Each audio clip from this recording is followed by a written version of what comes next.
Okay, welcome everybody. Welcome to the Zodiac Theory channel series Under the Crosshair. Presentation on Frederick Harlan Coe, part 6, presented by Zodiac Theory Discord researcher and admin Kim. I'm your host Cheryl, and as a reminder, this is a multi-part presentation on Kim's theory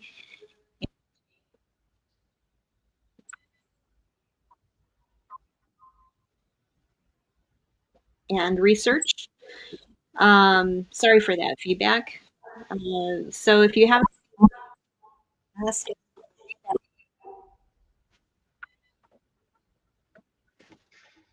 all right, I think, are we good now? I can hear you now, Cheryl. Okay, all right, I was getting feedback. So welcome, I'm going to start over. Welcome to Zodiac Theory series Under the Crosshairs. This is a presentation on Frederick Harlan Coe, part 6, by Zodiac Theory Discord researcher and admin Kim.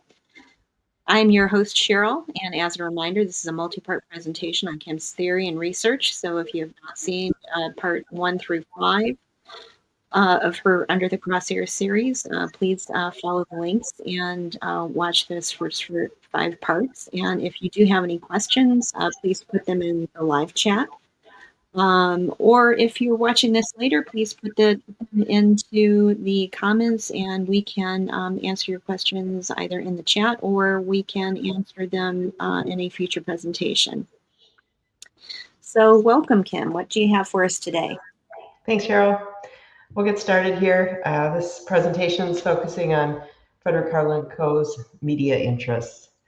So I want to say thank you for listening to presentation number 6 concerning Frederick Harlan Coe. After listening through the material today, I would advise that you later take the time to read through all of the documents and news articles that are pictured in the slides that will be provided today. I will not be able to read through the entire contents of them, but they contain important details that shed further light on the connections I am making today. Before I do delve into today's topic, I need to acknowledge an important event that occurred on December 3rd, 2025. Early in the morning on this day, emergency services were dispatched to an adult family home located on the 33700 block of 38th Place Southwest in Federal Way, Washington, where an adult male was found unresponsive. In spite of the administration of CPR by emergency responders, this person was pronounced dead at the scene. This individual was Frederick Harlan Coe, current legal name Kevin Coe. This is an unfortunate development in my evolving investigation into him, but it does not change my course. May justice be served. Today's presentation will focus on Frederick Coe's interest in and enjoyment in being recognized by various media. Of course, we should expect that he enjoyed the limelight, considering one of his most important personal goals that he set in childhood was to become as famous as he could possibly become. He did have interests during his earlier years that might have enabled him to attain some level of prominence, at least in any community he was residing in, though there appears to have been a lack of hard work and continuity in employment that might have enabled him to achieve this outcome. His radio broadcasting and disco DJ roles could have netted him some name recognition, but he was fired or forced out of at least 2 of these positions.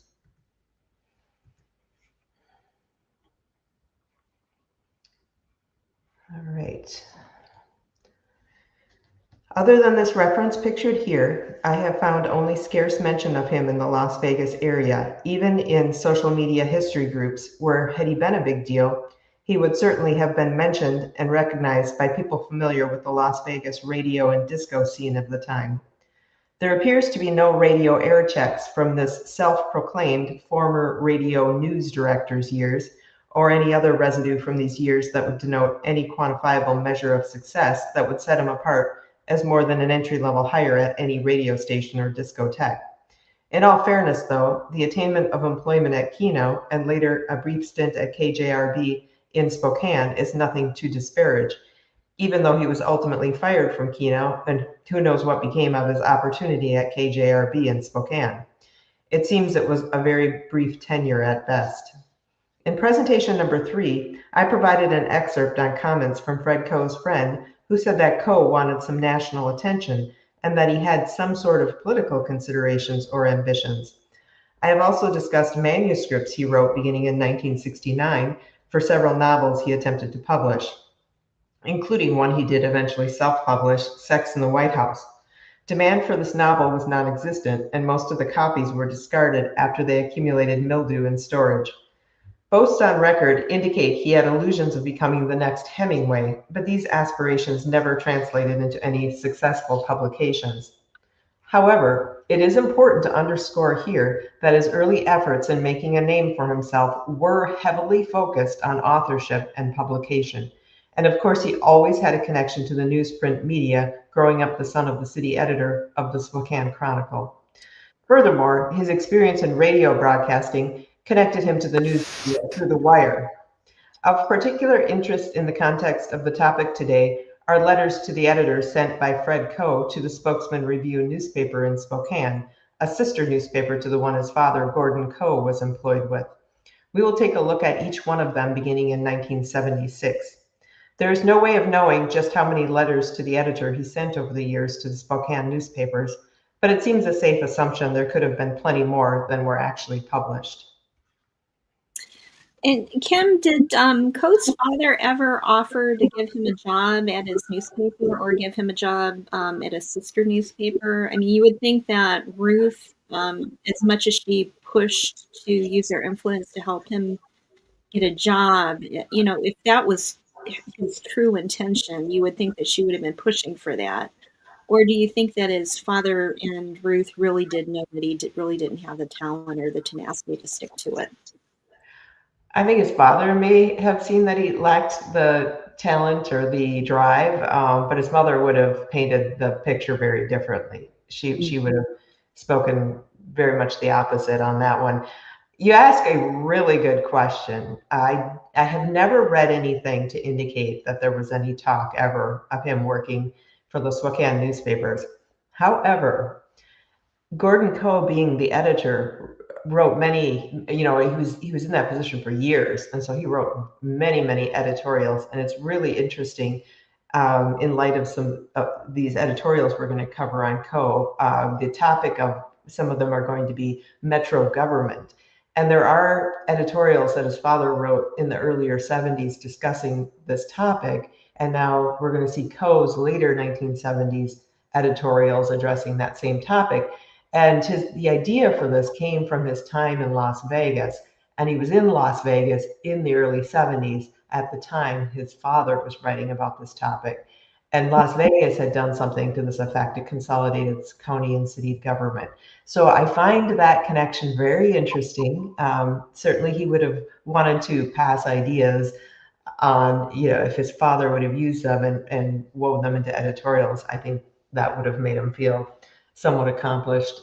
There's also another topic that comes up in his father's editorials that's interesting in light of Coe, and that's his father wrote a series of editorials on the shopping opportunities in Spokane, and he was referring to the shops as current culture shops. And it's a really odd phrase because I've looked, done the search in the newspaper databases, and I just don't see that phrase used that way. However, Coe's self-published, or his publishing company under which he self-published one of his books was called Current Culture Communications. So yeah, I do see some back and forth there, but no real prospect of any job.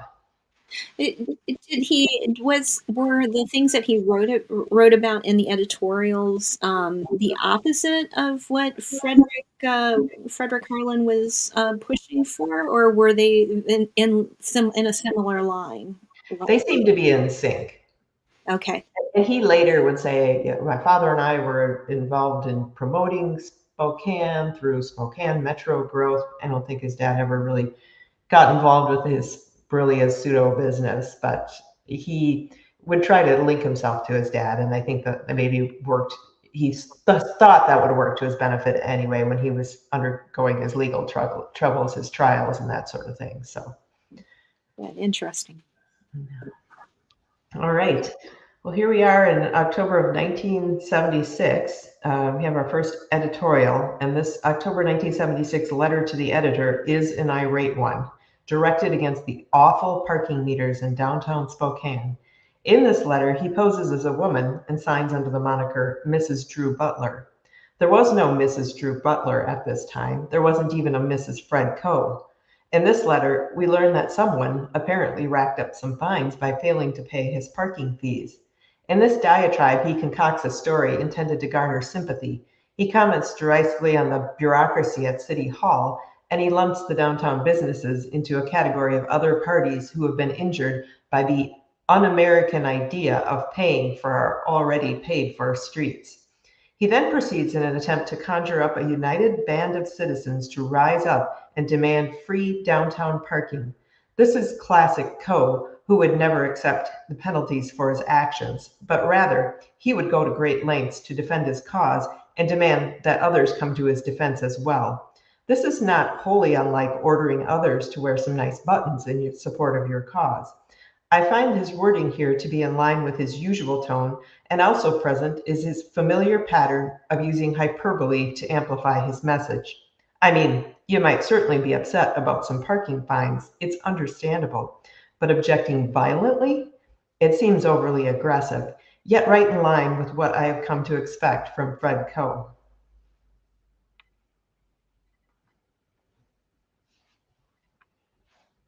August of 1977.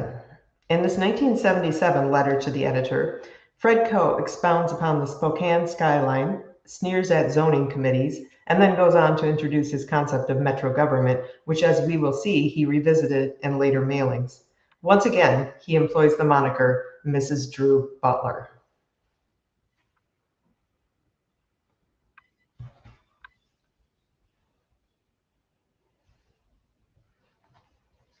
Here we are, December 1979.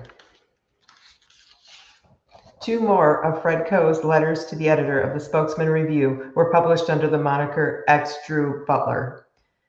The X stood for Javiera, as in Javiera Hollander, the happy hooker. In this 1979 letter, Coe denigrates the city of Spokane for its conservative, non-progressive culture.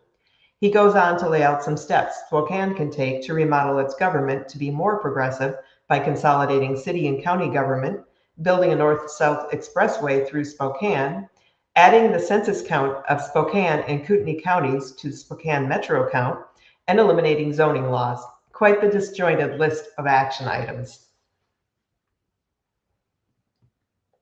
Fred Coe's girlfriend decided to send in a prank response to his December 1979 letter to the editor and mailed it into the Spokane Chronicle under the moniker PP Piles. In this letter, she criticized Coe's rallying cries for progress and growth. Per Jack Olson's book, Coe commented bitterly when he saw her letter in the paper. It took a while for her to admit to him that she was the author. This is Frederick Coe's final letter, his final pre-arrest letter, that is, as he continued to write the papers from Walla Walla State Penitentiary after his relocation there. This 1981 letter, published a little over a month before the arrest of the South Hill rapist, continues on with the theme of consolidated metro government and urges every citizen of Spokane County to care about the area's future.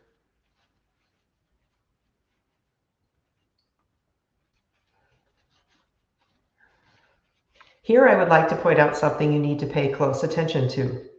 A mere 6 days after the publication of his last known pre-arrest letter to the city editor, Fred Coe mailed this poem to the Spokesman Review.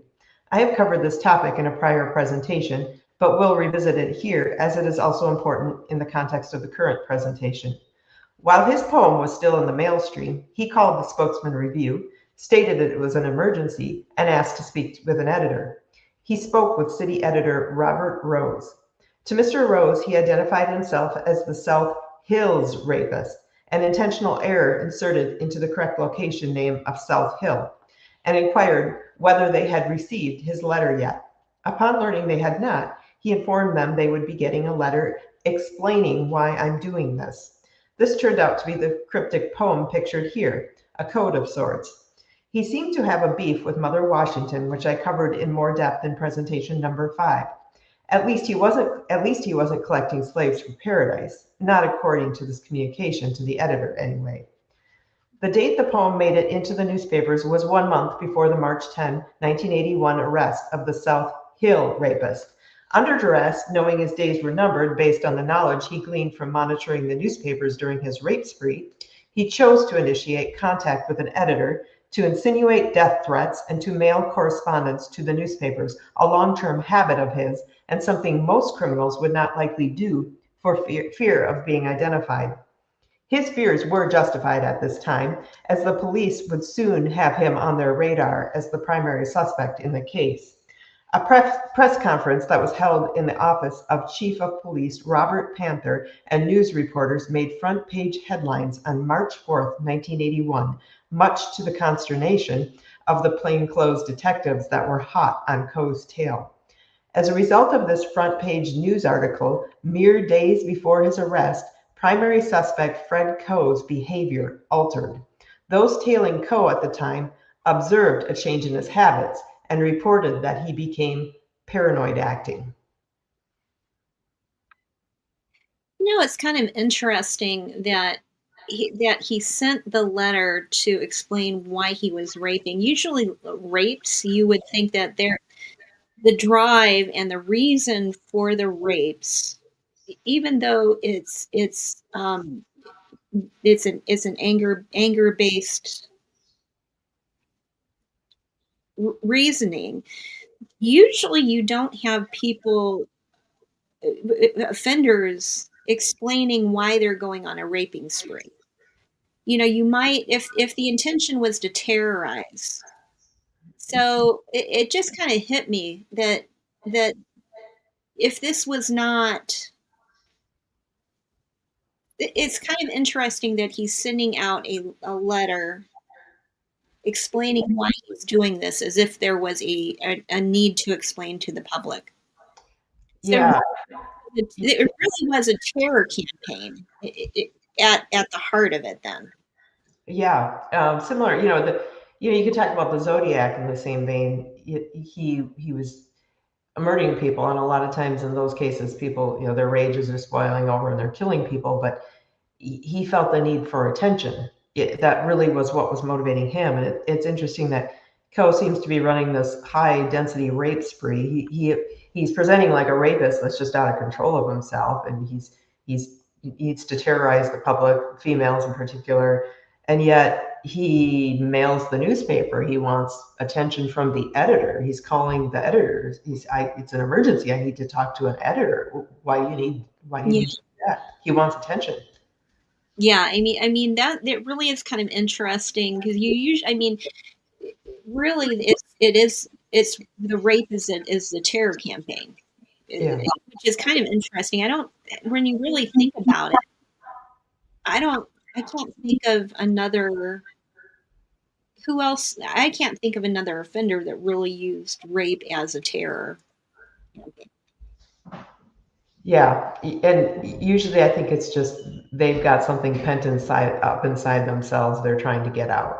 They're kind of release or something. And there's some indication of that when Coe is with his victims, like comments like, "You don't know how much a guy needs this," that sort of thing. But why do you need to call the newspapers? Why do you need to talk to an editor? There's some other motivation there. Right. And he was wanting attention. He didn't seem to be happy to be ignored, Right. Huh. So It's interesting. yeah. All right. Well, in order to mitigate the damage done to the investigation into Frederick Coe from the front page news article that stemmed from the press conference, the police collaborated with a newspaper reporter from the Spokane Chronicle to plant a story directing suspicion in the South Hill rape spree to another individual in the hope it would relax Coe and he would return to his usual habits. Spokane Police Lieutenant Gene McGugan is quoted here in this July 1981 editorial by Chris Peck as saying, "We felt the rapist's primary line of communication was through the news media." I don't think it gets that much more similar in nature to the manner of operation of the Zodiac Killer, who did all of these things as well. When we're talking about manner of operating, this is the same scenario. Still, if Frederick Coe did not have an association with the right places at the right times, that is San Francisco in the late 1960s and Los Angeles in 1970, and even the possibility that he was indeed in Southern California in 1966, if one documentary is to be believed, then I would not be here trying to draw attention to Mr. Coe. But as it stands, it is this person of interest and this one alone who has most closely exhibited an overlap in both timeline and manner of operating with the Zodiac Killer. A further similarity between Fred Coe and the Zodiac with regards to the press is their manipulative use of the newspapers. Their respective agendas were not just about the attention they sought, but also about harnessing the press in a way that put them in the control seat.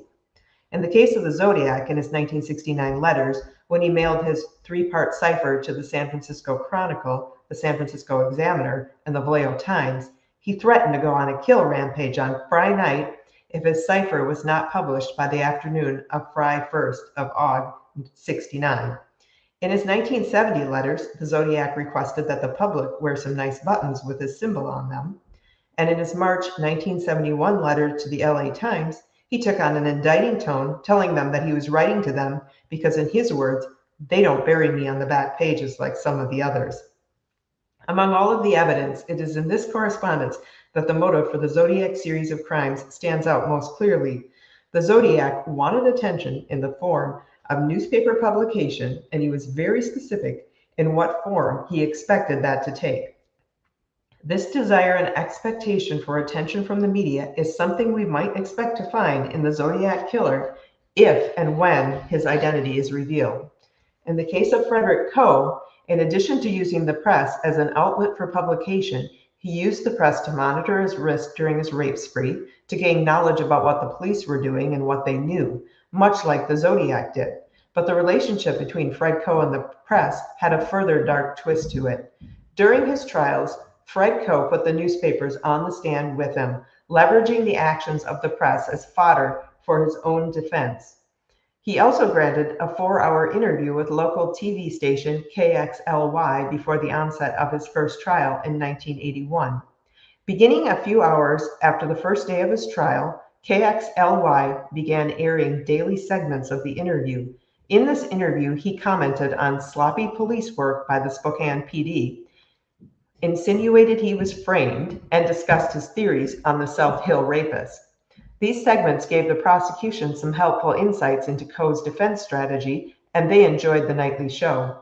When asked why he had granted this interview, he took the opportunity to indict the press, saying it had violated every principle of bench bar press guidelines because they had disseminated a flood of highly inflammatory information after his arrest.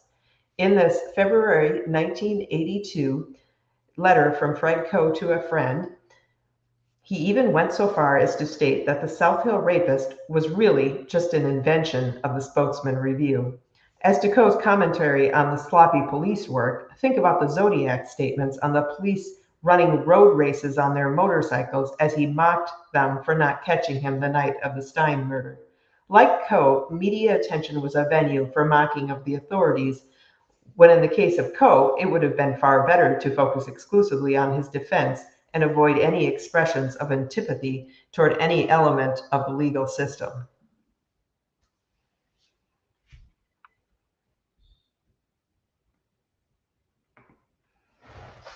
Further evidence that Fred Coe misused the press during his legal proceedings comes in the form of articles published in the Spokane papers and is reflected in opinions offered by the newspaper's own staff. It seems both the Spokesman Review and the Spokane Chronicle took a beating, as evidenced in this November 1981 article. Concerning the Spokesman Review, Fred Coe is quoted here as follows. The Spokesman Review's reporting of the Coe case was vicious and frequently factless from front to end. It was prejudicial. It ignored bench bar press guidelines. The jargon here sounds just like something a newspaper editor's son might come up with, someone who likely would know what to strike at and how to go about doing so. Also quoted here is John Lemon, who was appointed acting manager of the Spokane Daily Chronicle within hours of the arrest of Gordon Coe's son. And Lemon says he believes the newspaper was damaged by the case. It was tarnished just a little bit, he said. I don't say the newspaper has suffered irreparable damage, but I don't think the Spokane Chronicle is the Spokane family newspaper in the eyes of many that it used to be. And I regret it, Lemon said. It's like if there was an airplane crash tomorrow. whatever airline's plane went down is going to suffer some because of it. If someone is going to fly next week and has a choice, he'll pick the other airline. Well, that's sort of the way it is with us.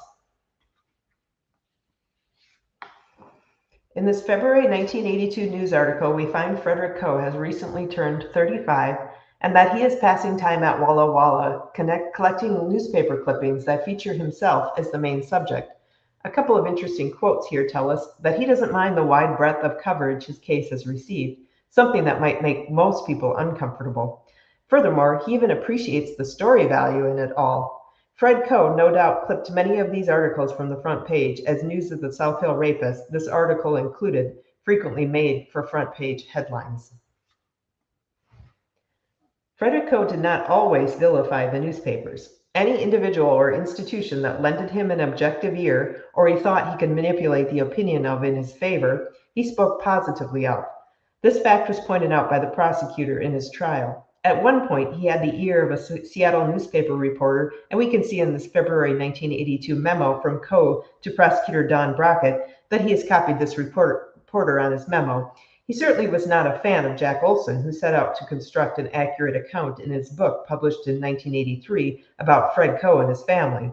On March 13, 1982, while Olson was conducting research for his book, Fred Coe made the following statement in a letter to his friend. This Jack Olson thing has clearly gotten out of hand. By what you write me, and that's the nicest way I could put it. One has to seriously wonder what sort of book this man is writing. It sounds like straight from National Enquirer. Interviewing Tammy McWilliams and Cliff Berger? Wow, what tremendous insight that will give him. To the best of my memory, I never raped either. Berger, I believe, had the better ass, though. All seriousness aside, Olson's approach is ridiculous, to say the extreme least. Talk about unprofessional. Why couldn't a Norman Mailer have been attracted to this case? I get the Pinky Lee of cheesy journalism.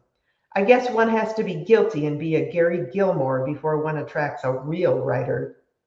So while he doesn't express appreciation for Jack Olson, he does seem interested in someone publishing a book about himself. Further insights into Coe's love of all forms of media is found in this April 1982 letter to Dr. Robert Wetzler, a psychiatrist who worked with Coe after his arrest. In this letter, he boasts about attention he garnered through media during his years as a radio broadcaster and disco DJ. He credits himself as having been written up in national publications a half dozen times or more, having the #1 radio show in Las Vegas for several years, so it's cause to wonder why he was fired from that station, more write-ups in national magazines, having his name on the marquee at the disco where he was employed, and being written up in numerous local articles. Also worth noting is his comment about his failed novel. The book did not do nearly as well as I had hoped, but this was certainly no major traumatic event in my professional life, nor did it doom me with a label flop. Doom. Where has that word come up before? Is this how Fred Coe thinks? He is doomed or not doomed? There is plenty of material for a forensic linguistic inquiry into the writings of Fred Coe versus the Zodiac Killer writings. There's a correlation on adverbial usage that has come up from a couple of different angles, and interesting word choices, punctuation usage, and tone. Hopefully someone with credentials and validated tools will at some point be willing to take a deep dive into that angle. There is enough that can be easily observed to convince me that it would be worth the time investment. Also pictured here is this excerpt from a March 1982 letter from prison where he is discussing an upcoming interview with 2020 and Barbara Walters and granting permission to his friend to interview with 2020 as well. And then he condescendingly remarks that an opportunity to be on national television obviously is something that does not happen daily to people in Spokane. By this, we can again infer that he very much values national attention himself. One last detail here is this closing statement by Fred Coe in his April 1982 letter to Dr. Wetzler. If you are a forensic linguistics fan, perhaps you can see the interesting choice of phrase here that is reminiscent of the Zodiac.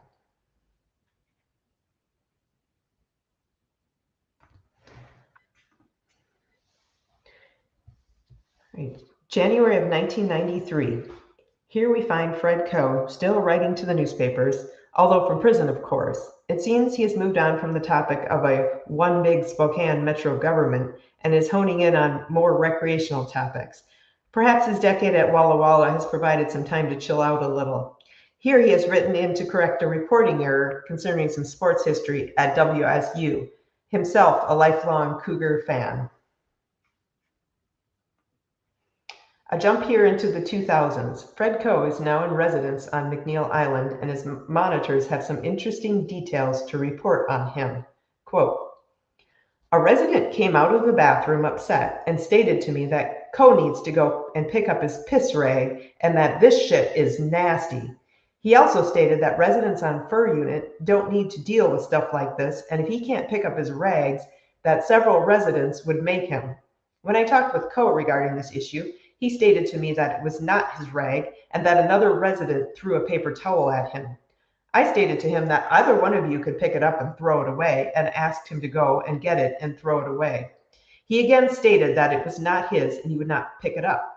I stated to him that the paper towel isn't balled up and it looks wrapped, so how could anyone throw it at him? He went on to say that residents on Fur Unit are upset at his celebrity status and that most of them are jealous due to the book or movie that was written about him. Just more evidence here that Fred Coe covets his media attention. In 2004, Fred Coe took advantage of a very targeted opportunity to draw attention toward his plight, that of a convicted but innocent inmate. An essay he wrote on his case was published in Justice Denied, a periodical for the allegedly wrongly convicted. This essay is of interest in light of the story in the November 8, 1969 Stein letter, for the reason that the story plots contained in them are the same. Here is an outline to cover both the Stein letter and the Coe essay. The main character is observed in a crime hot zone.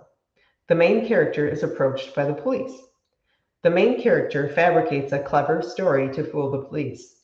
The author uses pejoratives to describe the police.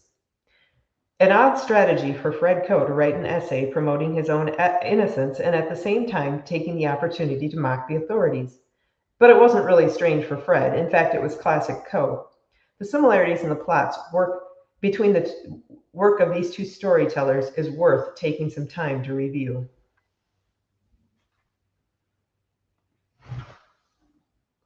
This is how Fred Coe thinks. He covets media attention and he thinks others should be jealous of him for it.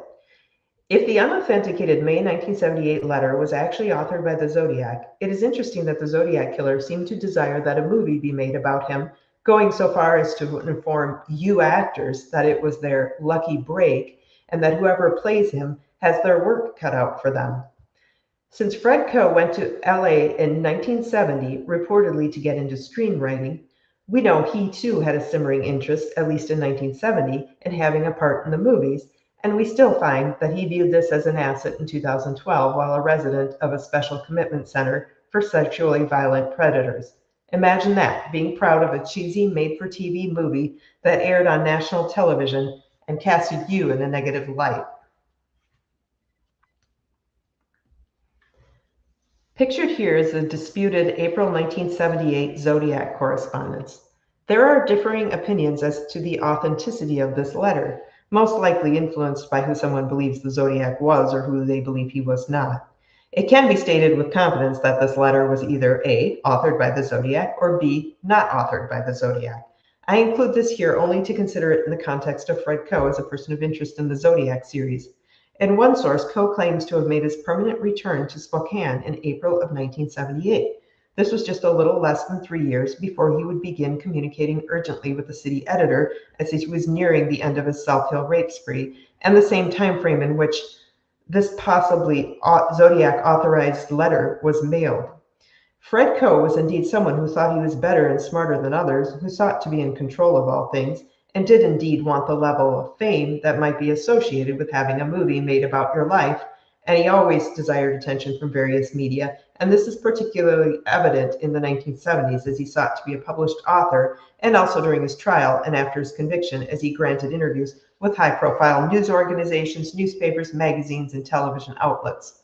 Perhaps this 1978 letter could be viewed as a parting shot by a Zodiac who was taking leave of California at the time it arrived on the editor's desk.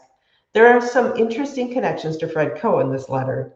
An interest in Herb Kane on the part of Fred Coe could have resulted from Kane's chronicling of the adventures of Ken Kesey, the subject of Coe's favorite author. Tom Wolfe's The Electric Kool-Aid Acid Test, a novel Fred Coe is reported to have read. As a reminder here, Tom Wolfe was the author Coe later stated he used as a style guide for his own writings, such was his devoted interest in this author. The 1978 letter is an authentic Zodiac correspondence, or it is not. Either way, I find it of interest because of the connections that can be made to Fred Coe. The last thing I want to touch on in today's presentation is this excerpt from Olson's book that I have mentioned in a prior presentation. She talked about seeing Kevin on the same KREM TV interview that had made Jay Williams wonder if his old friend was changing in prison. He seemed to be enjoying himself, Ginny recalled, but I think it was just another act. His long hair hadn't been washed in a day or two, and he hadn't shaved. He looked puffy as though he'd been overeating, that old cycle. He spoke in his radio voice, and some of the remarks he made would have been funny if they hadn't been tragic. At one point, he said something like, "Fame's a funny thing," as though he'd finally made it to the top. He didn't seem to recognize the difference between fame and notoriety. At the end of the interview, he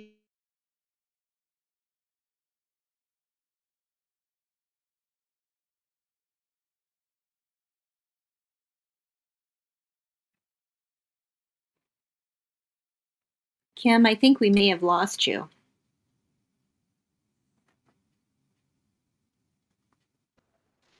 Oh no, really?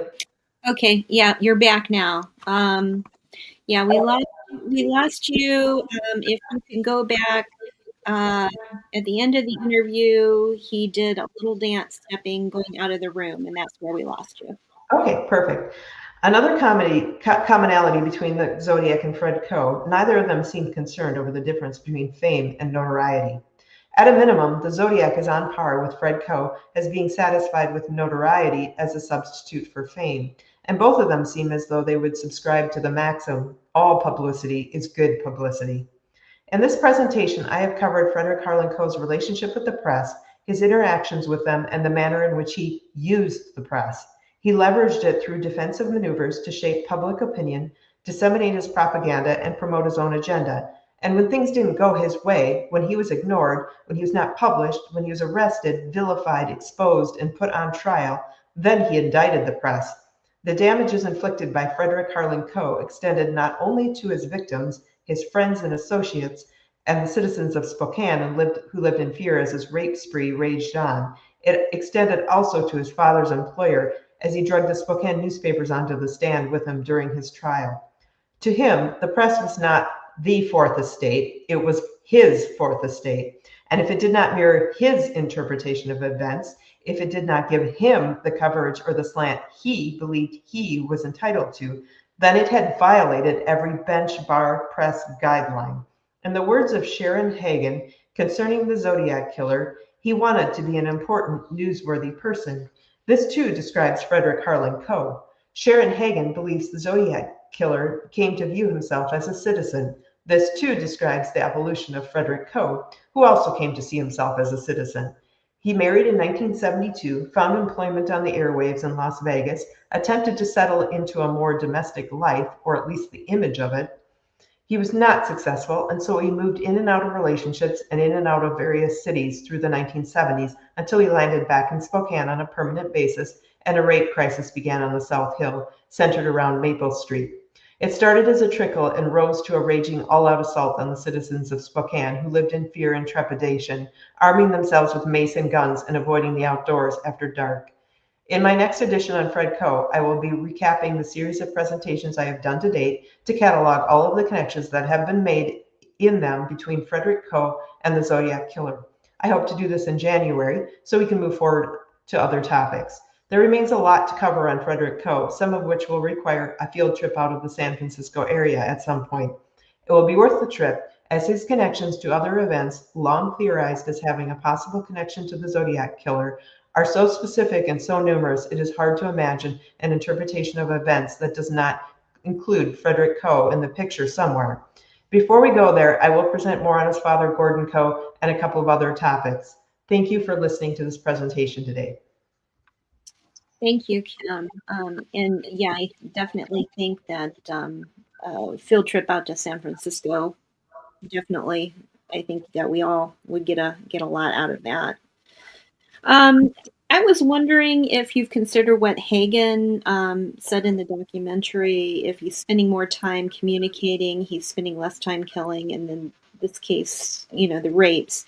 When you're looking at the timelines of his communications, it are you seeing that during the timeline of the rapes, was he doing more writing and communicating with the newspapers versus offending?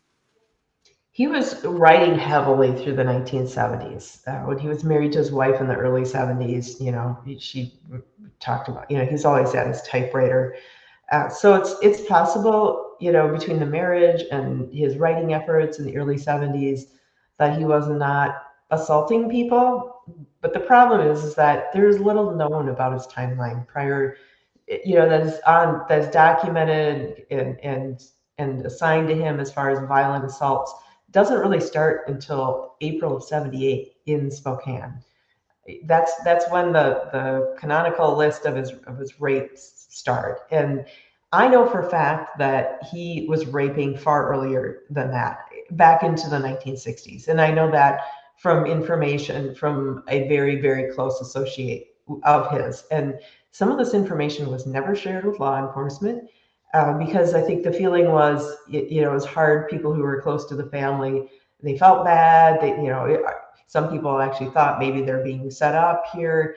And it was very close and very personal for people. And so they were not as willing to share, even though they may have believed in his guilt. They felt like there was enough dirt out there that he wasn't going to get off. And indeed, he did get convicted. Some more things came out in later years after the first conviction, but even some things never came out. And I've actually been able to dig out some of this information through, just back and forth dialogue with people who knew him very well. Yeah. Well, interesting. Well, thank you very much, Kim. Very good presentation, and thank you all for watching. If you have any questions, please put them in the comment section so we can drop them in future episodes. And please like, subscribe, and share, and hit that little bell to be alerted when the episode comes out. Just to let you know, we are planning on having another Chronicle episode next Sunday.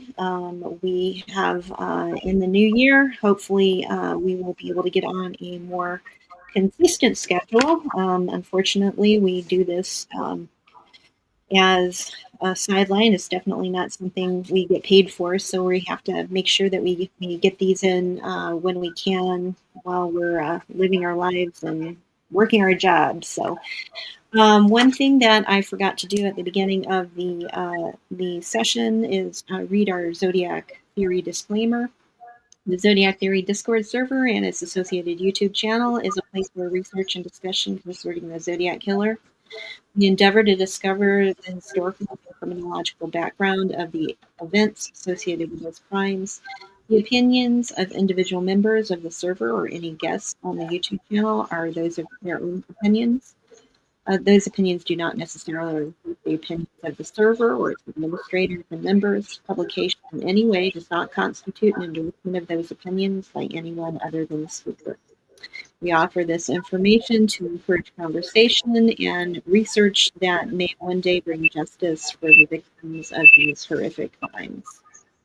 And going forward into the new year, hopefully, it sounds like we are going to be having some other in the CrossHairs series, some other possible POIs that the researchers have been looking into.